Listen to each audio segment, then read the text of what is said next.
Please help us to welcome Chief Barrister Yana Lawley, the National President Lawley, President Manoga. Oh, the following, yes, I want attention. Masquerade in Abata.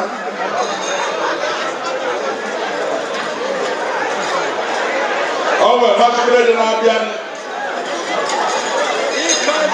Masquerade, you can't have a masquerade either. Masquerade, I'm not getting it. Oh, well, Mama, no,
Mgbajiaka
Don't even worry. Yes. UmaAda Igbo DALLAS.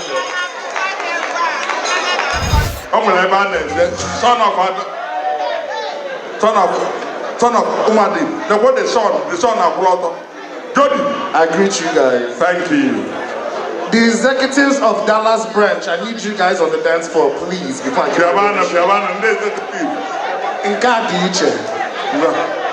I need all the executives of Dallas branch on the dance floor.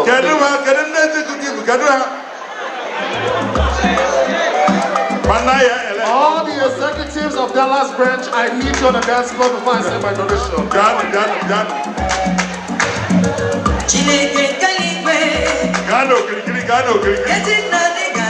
If you're an executive, continue coming. Dallas branch.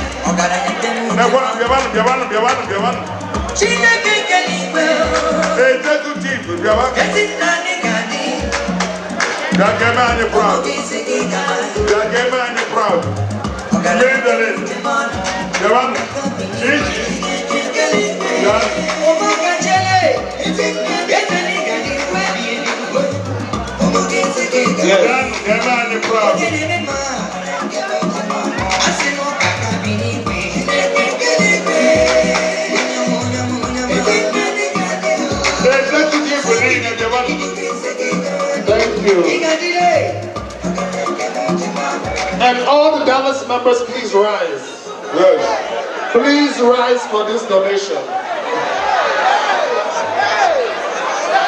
Ladies and gentlemen, Yes. Go deliver. for my beloved mother, Go deliver. the president of UmaAda Igbo DALLAS branch, Go deliver. Achalugo, Stainless, Amalicha.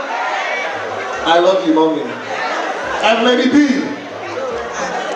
I'm going to give the sum of $3,000. I gave both my name, man. Yes. You can't DJ. Yes. DJ, I need the guns to loot 6 of them, please. Money, $3,000. What is it? $3,000. Can you mean it? $3,000 US. DJ.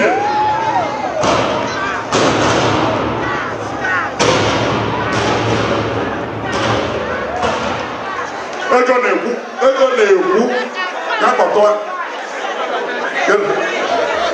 Yes.